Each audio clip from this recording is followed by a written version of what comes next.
Agora, pessoal, quero voltar a falar sobre aquela apuração em torno da ABIN, porque depois de ser exonerado do cargo de diretor adjunto da Agência Brasileira de Inteligência, o Alessandro Moretti divulgou uma nota dizendo que, por determinação dele, foi iniciada a apuração interna sobre o esquema de espionagem ilegal. O ex-diretor diz que todo o material coletado e produzido pela agência na apuração foi compartilhado com a Polícia Federal, que investiga o caso. E ele também defendeu a busca constante de fortalecimento da ABIN como uma instituição de Estado.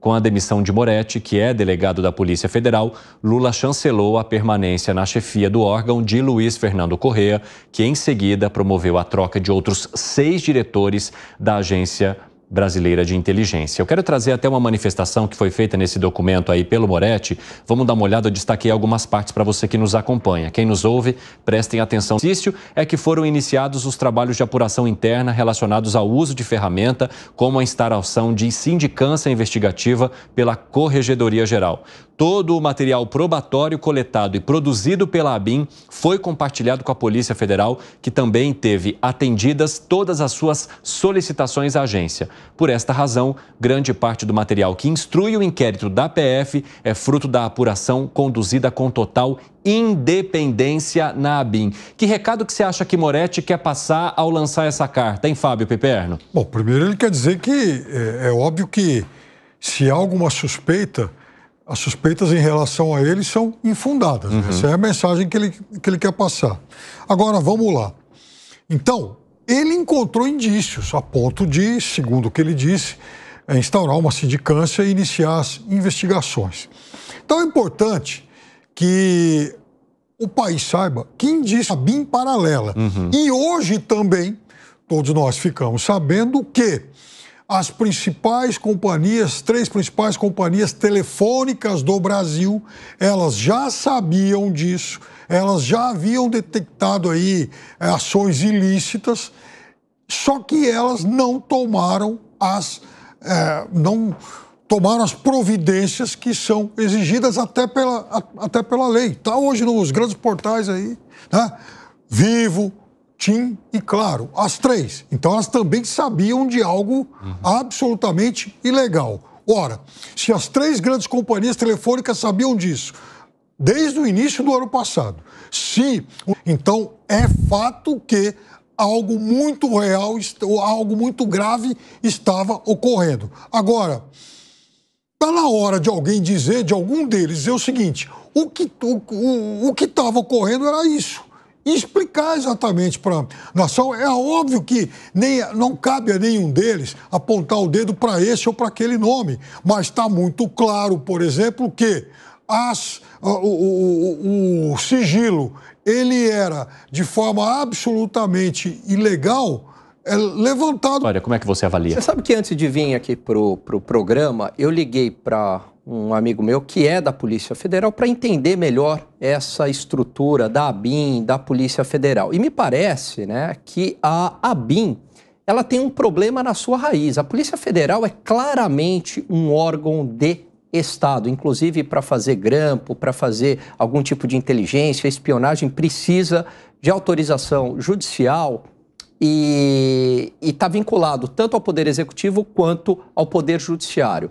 Ao passo que a ABIN, durante a sua própria fundação, Evandro, isso segundo essas Poder Executivo, e há sim uma percepção de um aparelhamento, e aí não é só do governo A, é do governo B, de todos os governos, de um uso político da ABIN. Eu acho que isso que precisa ser esclarecido. Então, quando se fala há pontas ainda muito soltas. Então, em relação, por exemplo, a versão da PGR e a versão da Polícia Federal, elas são diferentes, né? A versão da PGR diz que a conversa está ponta solta, é difícil tirar qualquer conclusão agora. Agora, me parece, pelo que eu apurei, que a ABIN é uma instituição que acaba estando muito vinculada ao Poder Executivo e ela precisa ter um papel mais institucional na sociedade brasileira. Luiz Felipe Dávila, a ABIN não tem um papel institucional porque percorreu um caminho fora da institucionalidade ou porque as autoridades também, de alguma forma, fizeram mau uso dessa agência? Bom, essa é a grande pergunta, né, Evandro, que nós precisamos investigar. E, de novo, uma coisa que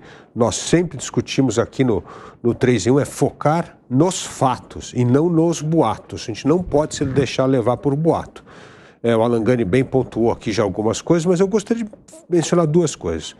O Moretti é uma pessoa que tem uma carreira absolutamente sólida e exemplar na polícia. Aliás, ele é o homem de confiança do Luiz Fernando Correia, que é o diretor-geral da polícia. Ele está lá e quebrou palcos petistas para mantê-lo porque ele é uma pessoa competente.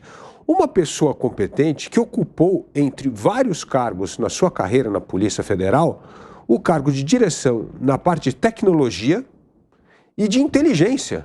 Então, se tem alguém que pode abrir um inquérito, que conhece a fundo a máquina, que sabe como é que pode ter sido manipulação de dados na criação de algo de uma, entre aspas, a bem paralela, é justamente o Moretti. E qual foi o grande pecado do Moretti, político? É que ele foi lá o braço direito do Anderson Torres quando o Anderson Torres ocupou a Secretaria de Segurança Pública do Distrito Federal. Aí isso manchou, o transformou em bolsonarista. Ele jamais se envolveu com a política, jamais tem lá depoimento a favor, contrário do diretor da Polícia Rodoviária Federal, que faz campanha aberta, que fazia campanha abertamente para o Flávio Dino. Então, assim, é preciso entender que essa é uma pessoa importantíssima. Se ele foi o que abriu o inquérito, que investigou justamente por esse seu histórico na Polícia Federal. Então, o que nós precisamos entender é desvendar essa sua pergunta, Evandro, porque se realmente a ABIN se tornou um órgão de Araponga, as pessoas precisam ser exemplarmente punidas, porque isso é crime, isso é usar a máquina do Estado para interesses particulares de políticos, isso é crime. Mas antes de precipitar em conclusão, nós temos de atrelar aos fatos. E os fatos estão se misturados com boatos infundados que viraram manchete de jornal esses dias, totalmente descabidos. É a história do computador, é a história de uma mensagem de WhatsApp com a data errada. Então a gente precisa separar o joio do trigo, porque senão nós podemos também cometer injustiças com pessoas que não têm envolvimento direto com um eventual esquema criminoso que é transformar a BIM num órgão de aparelhamento, de apongagem de um... Entre Polícia Federal e a BIM que de alguma forma ganham também repercussão, né? Então, parte da BIM chamando o que está acontecendo na Polícia Federal de narrativa, a Polícia Federal apontando que teria existido de fato um grupo, entre aspas, dissidente na BIM que usava essa tecnologia para investigar adversários políticos, e aí vem o Moretti com essa carta dizendo que ele mesmo foi quem percebeu que algum tipo de irregularidade estaria acontecendo e que por isso determinou uma investigação. Como é que ficam as pontas soltas dessa história no seu ponto de vista, hein, Gustavo Segré? Se o Moretti realmente fez o que ele manifesta na sua carta, e eu não duvido que tenha feito, porque está colocando o seu nome em jogo. E ele tem um histórico, como muito bem lembrava Dávila, muito bom, tecnicamente é muito bom. Aí vem a seguinte questão, e seria uma espécie de prova para o resto do pessoal que trabalhando no Estado observa alguma irregularidade. Será que eles vão denunciar? Porque o Moretti viu uma irregularidade e denunciou. Aonde que terminou? Fora. Ou seja, se ele realmente fez, e acredito que sim, essa verificação, encontrou irregularidades, enviou as informações para a Polícia Federal e agora, em função de tudo isso que ele diz ter iniciado, ele foi tirado do cargo, o que fica para alguém que vai estar no mesmo lugar em outro órgão do governo? Eu vejo uma coisa que está errada, será que compensa eu denunciar que está errada? Porque senão vou terminar como Moretti. E aí eu lembro do saudoso Ricardo Boechat, que ele sempre contava uma piada em que um senhor contava para um amigo que tinha descoberto a sua esposa com outro senhor no sofá da sala. E ele falou, mas eu já resolvi. Falou, resolveu como? Foi, encarou o homem? Não, tirei o sofá da sala. Pô, como você resolve essa situação? Tirando a pessoa que denunciou? Não, tem que ir muito mais fundo. Não me parece que tenha sido uma boa ação tirar o Moretti desse lugar, se comprovado for que ele foi quem denunciou. Porque isso não é um bom exemplo para outras pessoas que possam ver coisas erradas e que não vão ter nenhuma dúvida em não denunciar. Interessante seu ponto de vista. Segré, você discorda de alguma coisa, Piperno? Veja, eu acho que em algum momento isso obviamente vai chegar a nomes. Mas primeiro, o que já se sabe? Havia um esquema paralelo. Segundo, havia uma ferramenta chamada FirstMile que investigava, que fuçava a vida de todo mundo de forma ilícita. Isso é muito importante. As vidas de muita gente foram bisbilhotadas de forma ilegal. Terceiro, sabe-se agora que as telecoms sabiam dessas ilegalidades e não tomaram qualquer tipo de previdência, como, aliás, é obrigação delas prevista em lei. Quarto, a quem interessava bisbilhotar a vida de tanta gente?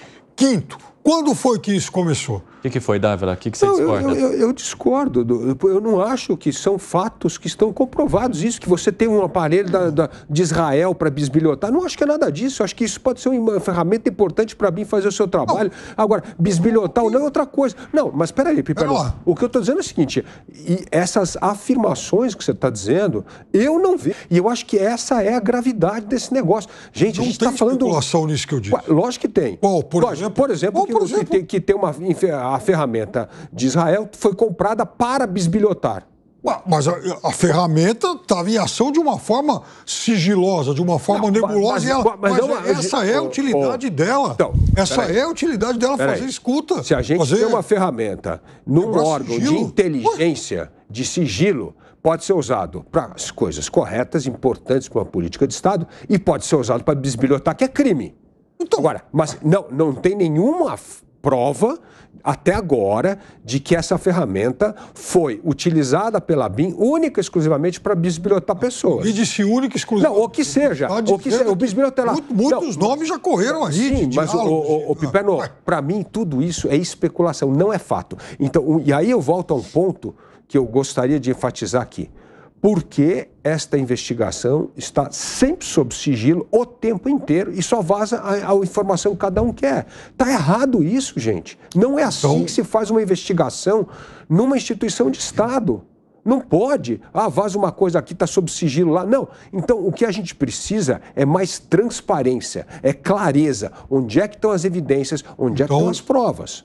Conclua, Piperno, que eu tenho que trazer mais um fato aqui. Rápido. Convido, então, a nossa audiência a acessar a matéria, enfim, publicada 4 ou 5 horas atrás pelo portal UOL, falando das 3 telecoms que já sabiam disso e não quiseram se manifestar a respeito de por que não tomaram providência. Nesses últimos 48 horas, é certeza que o computador da BIM estava com o Carlos Bolsonaro. É certeza que aquela mensagem de WhatsApp, inclusive que a gente divulgou aqui no programa, tinha ocorrido quando o Bolsonaro era presidente. E depois essas certezas acabaram que não é. Então a gente tem que tomar cuidado com a informação. Óbvio que tem que tomar cuidado. Porque senão a gente acaba concluindo coisas que não estão baseadas em fatos, mas nas versões. Então é por isso que eu acho que a gente precisa ter muito cuidado e aí exigindo dos órgãos públicos transparência ao revelar esses fatos, porque senão a gente continua navegando no escuro.